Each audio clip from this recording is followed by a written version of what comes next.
நண்பர்களே பாருங்கள், இந்த இறா நம்ம பசங்க எப்படி எடுக்குதுன்னே தெரியல. தூண்டில மாட்டியிருக்கு. எங்கேயோ நிறைய மீன் மாட்டிருக்கு. அதை மாட்டின இருக்குது அதுண்ணா.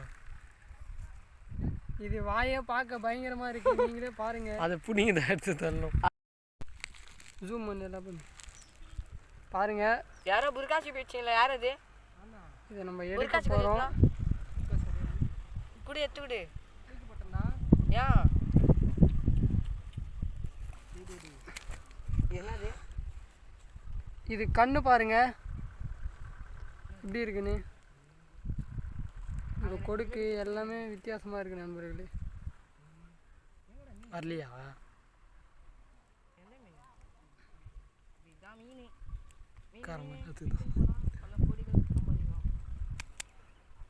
பாருங்க, இன்னும் ஸ்பீட் அடி